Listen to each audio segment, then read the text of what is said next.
IDF के कितने सैनिक मारे गए और कितने मासूम लोगों को युद्ध में जान गंवानी पड़ेगी। का ये एक और वीडियो है। वीडियो में एक मिलिट्री वाहन पर गोलीबारी की तस्वीरें हैं। तस्वीर में जैसे ही वाहन दिखता है धमाके के साथ आग की लपटें उठती दिखाई देती हैं। हमास का दावा है कि उसने इजरायली सेना के कई टैंक तबाह कर दिए। अल्लाहु अकबर वजअलना मिन बैन। वीडियो में दिख रही ये महिलाएं यरूशलेम की अल अक्सा मस्जिद में नमाज पढ़ने जा रही हैं। तभी अचानक सुरक्षाकर्मी उन पर झपट पड़ते हैं और धक्का मारते हुए लौटा देते हैं। रिपोर्ट के मुताबिक ये फिलिस्तीनी महिलाएं हैं जिन्हें इजरायल की महिला सुरक्षा कर्मियों ने मस्जिद में नहीं जाने दिया। नमस्कार, मैं हूं प्रीति रघुनंदन। अमेरिका और पूरी दुनिया की आपत्ति के बाद भी गाजा पर इजरायल के अंधाधुंध बमबारी जारी है। पिछले 24 घंटे में कितने फिलिस्तीनी मारे गए हैं, इजरायल ने किन 2 स्कूलों पर हमला किया है और आईडीएफ के कितने सैनिक मारे गए, आइए देखते हैं बैटल ऑफ गाजा की 9 ताजा खबरें। गाजा पर इजरायल की अंधाधुंध बमबारी जारी है। इमारतों से उठता धुआं पिछले 24 घंटे में हुई तबाही का नजारा है। अमेरिका समेत दुनिया के तमाम देश इजरायल पर बिना सोचे समझे गाजा पर बमबारी का आरोप लगा चुके हैं। फिलिस्तीन अथॉरिटी के मुताबिक बमबारी में अब तक 18,700 से ज्यादा लोग मारे जा चुके हैं। इनमें बड़ी संख्या बच्चों और महिलाओं की है। इजरायल की सेना ने गाजा में 2 स्कूलों पर रेड की है। सेना ने दावा किया है कि स्कूल के भीतर मुठभेड़ में कई हमास लड़ाके मारे गए हैं और कई लड़ाकों ने सरेंडर कर दिया है। आईडीएफ का दावा है कि स्कूलों में हमास ने अड्डा बना रखा है। दक्षिण गाजा में युद्ध के दौरान हमास के हमले में एक और इजरायली सैनिक की मौत हो गई। गाजा में ग्राउंड ऑपरेशन के दौरान अब तक सैनिक मारे जा चुके हैं। ये जानकारी इजरायल की सेना ने आधिकारिक रूप से दी है। पिछले 24 घंटे के दौरान गाजा में इजरायल की बमबारी में दर्जनों फिलिस्तीनी मारे गए हैं। फिलिस्तीनी मीडिया की रिपोर्ट के मुताबिक कम से कम 14 लोगों की जबालिया में 2 घरों पर हुई बमबारी में मौत हो गई। इजरायल की सेना का दावा है कि मकानों में हमास के लड़ाके रह रहे थे।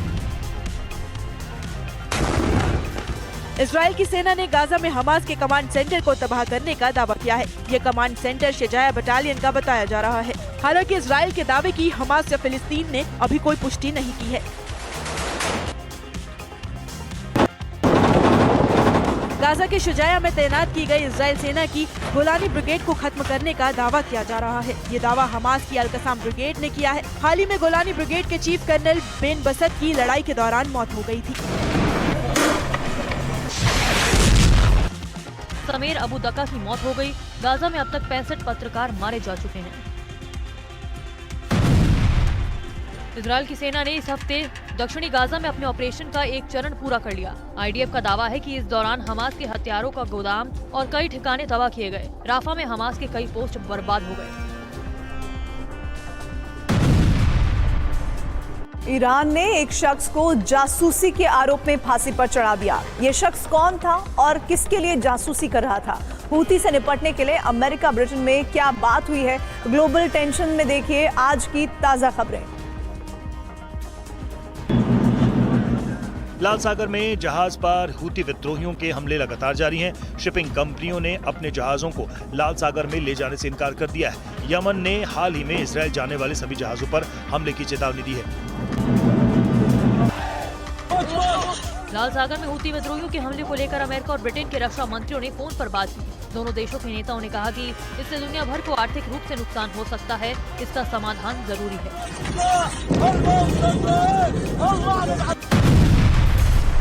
वहीं पश्चिमी देशों ने एक संयुक्त बयान जारी करके वेस्ट बैंक में इजरायलियों की हिंसा पर कड़ा विरोध जताया है। बयान में कहा गया है कि इजरायल वेस्ट बैंक में फिलिस्तीनियों की सुरक्षा करने में असफल रहा है। बयान में हिंसा करने वालों के ये है देश का नंबर 1 न्यूज नेटवर्क और आप देख ईरान लाल सागर में क्या करने वाला है? कब तक हूती मालवाहक जहाजों पर आक्रमण करते रहेंगे?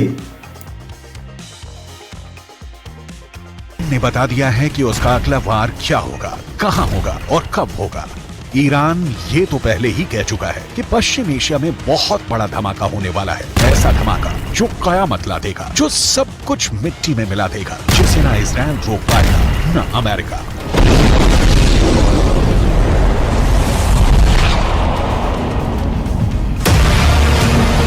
पर अब ईरान ने जो कहा है उसने अमेरिका और इजराइल की सांस हलक मिला दी है। ईरान की सेना की ब्रांच IRGC यानी इस्लामिक रिवॉल्यूशनरी गार्ड कोर के प्रमुख ने पूरी दुनिया के सामने सीना ठोक कर साफ साफ कहा है कि गाजा की लड़ाई तो बहुत छोटी है। ईरान का मकसद इजराइल को बहुत बड़ी जंग में घसीटने का है, इतनी बड़ी और पेचीदा जंग जिससे इजराइल और उसका दोस्त अमेरिका जितना बाहर निकलने की कोशिश करे उतना ही दलदल की तरफ फंसते चले जाएं।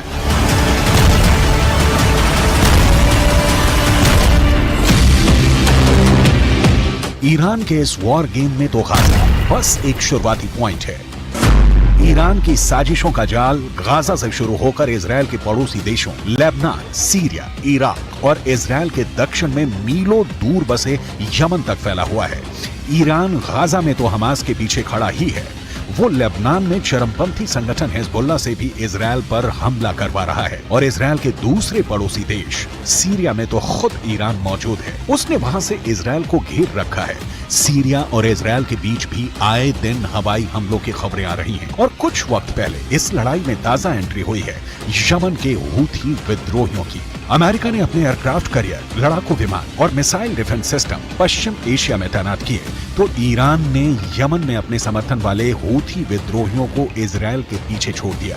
हूथी विद्रोही फिलिस्तीनियों का साथ देने के नाम पर इजराइल पर मिसाइल छोड़े जा रहे हैं। हूथी विद्रोहियों ने तो यमन के बगल में मौजूद लाल सागर को भी जंग का अखाड़ा बनाया है। वो वहां से गुजरने वाले हर जहाज पर हमले कर रहे हैं।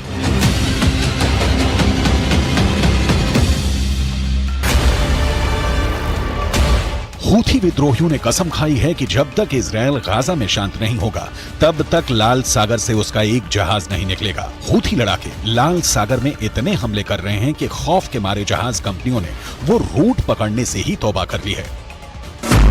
इस वजह से एशिया से यूरोप और यूरोप से एशिया जाने वाले पानी के जहाजों को पूरे के पूरे अफ्रीकी महाद्वीप का लंबा चौड़ा चक्कर लगाना पड़ रहा है, जिससे सफर महंगा हो रहा है और पूरी दुनिया पर उसका असर पड़ने लगा है। इसलिए अमेरिका और ब्रिटेन जैसे उसके दोस्तों को लाल सागर की पहरेदारी करनी पड़ रही है। हूथी विद्रोहियों से लड़ने के लिए उन्हें अपने जंगी जहाज समंदर में उतारने पड़े हैं और एक दिन पहले तो हूथी विद्रोहियों ने ड्रोन से ऐसे ताबड़तोड़ हमले किए कि अमेरिका और ब्रिटेन ने लाल सागर में 15 ड्रोन मार गिराए। तो क्या ईरान की चाल में फंस गए हैं अमेरिका और इजराइल? अमेरिका और इजराइल अपने ताकतवर हथियारों और पैसे के दम पर गाजा की जंग लड़ रहे हैं, मगर ईरान की IRGC के हेड मेजर जनरल हुसैन सलामी ने दो टूक कहा कि पश्चिम एशिया की जंग न पैसों से जीती जा सकती है न हथियारों से। उन्होंने अमेरिका पर बेहद तीखा वार किया और पूछा कि क्या अफगानिस्तान पर कब्जा अमेरिका को जीत दिला पाएगा? क्या अमेरिका इराक में टिक पाएगा? क्या अमेरिका सीरिया में जीत पाया या उसने वहां सिर्फ पैसा पानी की तरह बहाया? क्या अमेरिका करोड़ों डॉलर खर्च करके लेबनान या यमन में कुछ हासिल कर पाया या फिर उसे हार कर मैदान छोड़ना पड़ा? ने सेकंड गाइडेड मिसाइल डिस्ट्रॉयर को तैनात कर दिया है। अब ये मिसाइल रेड सी की सुरक्षा करेगा। अरेबियन सी को हूती रिबल से बचाने के लिए क्या है इंडिया की प्लानिंग, इसके बारे में वीडियो में आगे बात करेंगे। वहीं दूसरी खबर फ्रेंच प्रेसिडेंट इमैनुअल मैक्रोन से जुड़ी हुई है। दरअसल पीएम मोदी ने नए साल पर रिपब्लिक डे परेड में फ्रांस के राष्ट्रपति इमैनुअल मैक्रोन को इनवाइट किया है। मैक्रोन चीफ गेस्ट के तौर पर रिपब्लिक डे परेड में शामिल होंगे और इस दौरान भारत और फ्रांस के बीच में काफी सारी डीले भी हो सकती है, जिसके बारे में आगे हम डिटेल में बात करेंगे। दोनों ही खबर काफी ज्यादा इंटरेस्टिंग है, इसलिए वीडियो को अंत तक जरूर देखिएगा। तो चलिए शुरू करते हैं इस वीडियो को। दरअसल दोस्तों ये तो हम देख रहे हैं कि दुनिया में इस वक्त इजराइल और हमास का युद्ध छिड़ा हुआ है। दोनों ही देश युद्ध से पीछे हटने को तैयार नहीं है, जिसका खामियाजा अब पूरी दुनिया भुगत रही है। जहां एक तरफ हूती विद्रोही लगातार इजराइल को धमकी और युद्ध रोकने की चेतावनी दे रहे हैं, तो वहीं इजराइल हमास पर अटैक किए जा रहा है। हूती विद्रोहियों ने यह भी साफ कर दिया है कि रेड सी से गुजरने वाले हर शिप को वो अपना निशाना बनाएंगे। इसका एग्जाम्पल भी हमने देखा कि कैसे हूती विद्रोही लगातार शिप पर अटैक कर रहे हैं और उन्हें अगवा किया जा रहा है। हूती विद्रोहियों की आड़ में बहुत बड़ी हाईजैकिंग को भी अंजाम दिया गया। माल्टा के फ्लैग लगे एक कार्गो शिप को सोमालिया के डाकुओं ने हाईजैक कर लिया था, जिसे इंडियन नेवी ने रेस्क्यू किया था। इस शिप को ढूंढने में सबसे पहले हेल्प करने वाला भारत ही था। इंडियन नेवी ने शिप को रेस्क्यू करने के लिए तुरंत ऑपरेशन चलाया और शिप को 18 ग्रुप मेंबर के साथ रेस्क्यू कर लिया। इसका बोलबाला भी अब पूरी दुनिया में हो रहा है। इन घटनाओं से बचने के लिए यूएस भी सामने आया और उसने मल्टीनेशनल नेवल फोर्स का गठन किया, जिसमें 20 देश शामिल हैं। यह सभी देश मिलकर मेक श्योर करेंगे कि रेड सी के थ्रू आसानी से ट्रेड हो सके और अगर हुती विद्रोही किसी शिप पर हमला करते हैं तो उन पर तुरंत काउंटर अटैक भी किया जाएगा। वहीं भारत ने एक्शन में आते हुए अदन की खाड़ी में अपने सेकंड गाइडेड मिसाइल डिस्ट्रॉयर को तैनात कर दिया है। बकायदा रेफरेंस के लिए आप इसका आर्टिकल भी अपने स्क्रीन पर देख सकते हैं। भारतीय नेवी ऑफिसर से मिली जानकारी के मुताबिक क्षेत्र में भारत के स्टेल्थ मिसाइल INS कोची और INS कोलकाता को एंटी पायरेसी मिशन के तहत सुरक्षा में उतार दिया गया है। वहीं पर अब ये दोनों जहाज रेड सी एरिया में पेट्रोलिंग करेंगे। इससे पहले INS कोची ही रेस्क्यू ऑपरेशन के दौरान हेल्प के लिए आगे बढ़ा था और इसने क्रू मेंबर के साथ कांटेक्ट किया था। वहीं घायल क्रू मेंबर को भी जहाज पर ट्रीटमेंट दिया गया था, जिसे अब सुरक्षित ओमान पहुंचा दिया गया है। आपको बता दें, अरेबियन सी में हुती विद्रोही द्वारा क्रिएट की गई टेंशन की वजह से वर्ल्ड ट्रेड इफेक्ट हो रहा है। पूरी दुनिया में कच्चे तेल का 10% इंपोर्ट इसी रूट से होता है।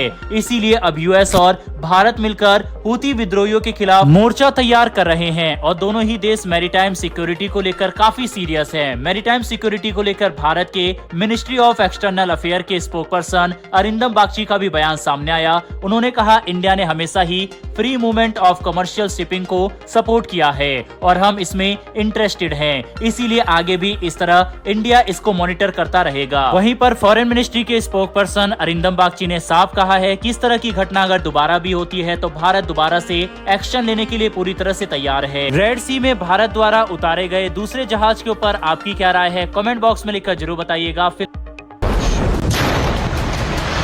इस वक्त की बड़ी खबर ये कि शुजाया में IDF का विध्वंसक प्रहार हुआ है। हमास का वेपन डिपो को तबाह किया गया। विस्फोटक लगाकर वेपन डिपो को पूरी तरह से तबाह कर दिया गया।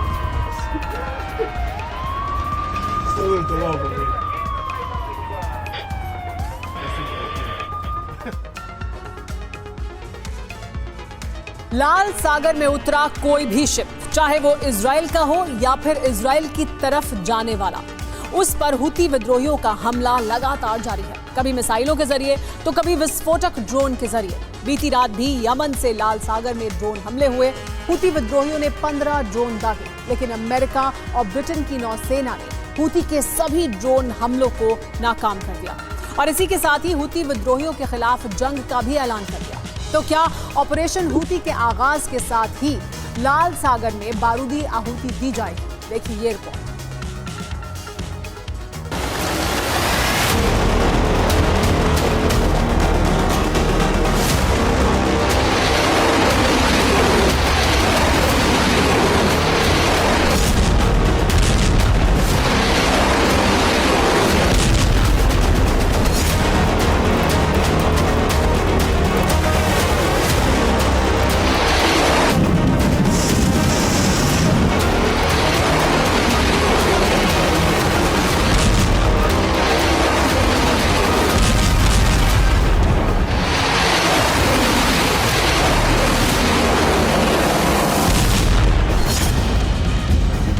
लाल सागर का बम गोला बारूद से दहलना तय है।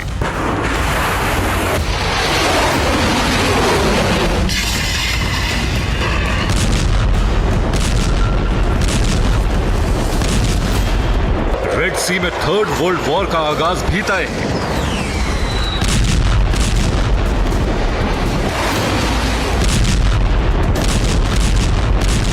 क्योंकि किसी भी वक्त महाशक्ति अमेरिका जंग की शुरुआत कर सकती है।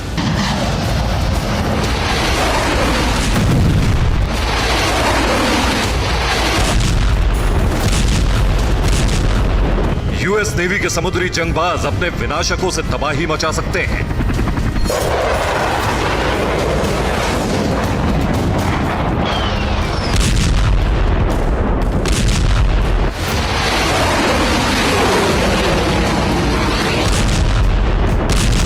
और जानते हैं सुपर पावर अमेरिका के टारगेट पर कौन है? यमन के हुती विद्रोही।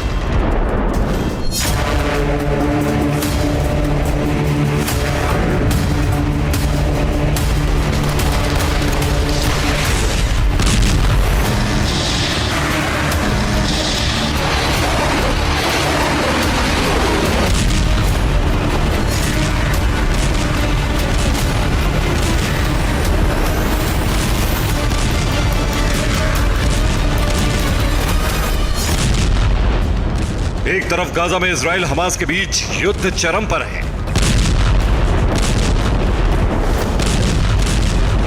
मगर इसी बीच लाल सागर में हूती विद्रोहियों के बारूदी बवंडर मिसाइल ड्रोन के जरिए जंगी ट्रेलर ने हर किसी को सन्न कर रखा है।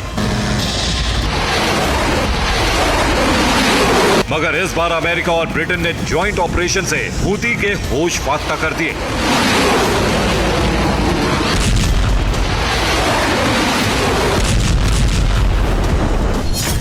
मसलन हूती विद्रोहियों ने लाल सागर में ड्रोन स्ट्राइक की, यमन से रेड सी की तरफ 15 आत्मघाती ड्रोन दागी, लेकिन यूएस ने हूती के ड्रोन हमलों को नाकाम किया। अमेरिका ने हूती विद्रोहियों के 14 ड्रोन मार गिराए। यूएसएस अलेर बुक डिस्ट्रॉयर से ड्रोन्स तबाह किए गए। वहीं ब्रिटेन की नौसेना ने हूती के एक ड्रोन को तबाह किया। डिस्ट्रॉयर एचएमएस डायमंड ने ड्रोन पर मिसाइल दागी। सी वाइपर मिसाइल से हूती का ड्रोन तहस नहस हो गया।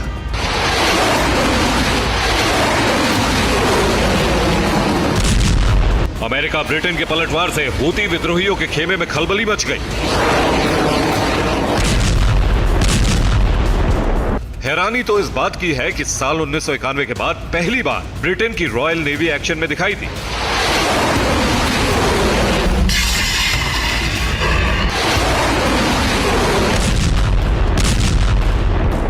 मगर यह तो लाल सागर में जंगी आग की महज शुरुआत है। हूती के खिलाफ अब तक का सबसे बड़ा एक्शन होने वाला है, क्योंकि हूती विद्रोहियों पर नकेल कसने के लिए